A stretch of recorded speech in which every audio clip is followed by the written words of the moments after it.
DJ Sumit Satish रैना सुमित सतीश रैना। तो मेरा दिलवा तो तलबा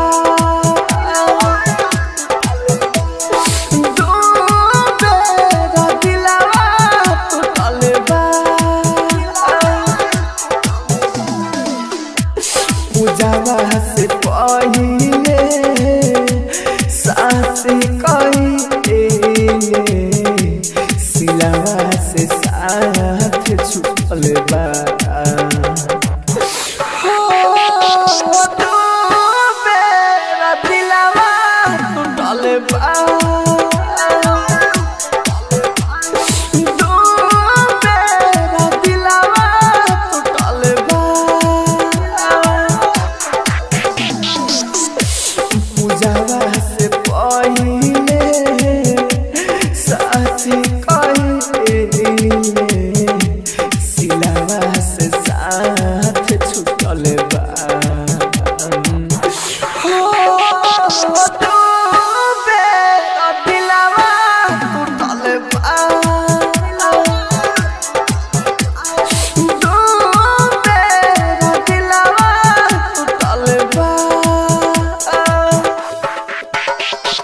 डीजे सुमित सतीश रैना सुमित सतीश रैना।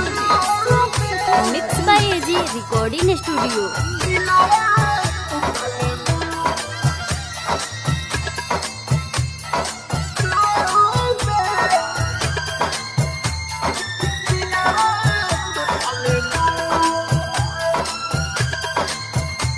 आप सुन रहे हैं एजी एंटरटेनमेंट की धमाकेदार प्रस्तुति।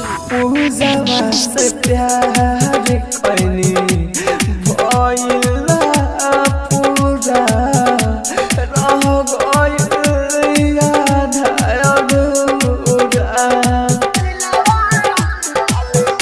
हमन साता बड़ी पिराता दिलवा में मर दिल छुरा।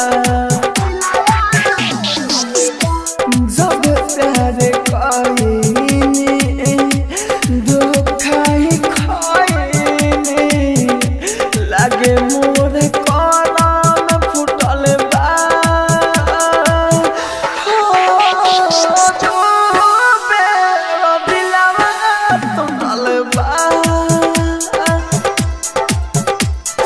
तो मेरा दिलवा टूटल बा। डीजे सुमित सतीश रैना सुमित सतीश रैना।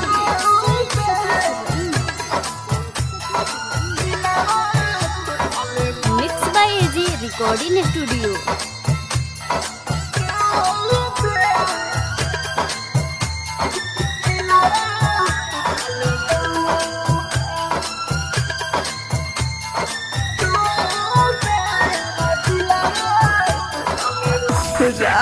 तर मनो जब प्यार केहू से ना करी लइकिन के फेरा में न पड़ी।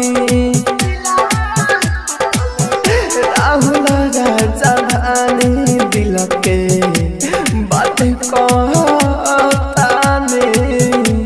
देही आई अगिया में जड़ी।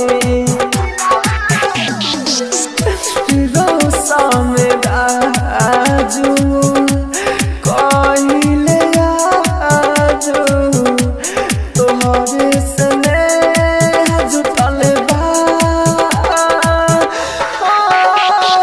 तो मेरा दिलवा टूटल बा।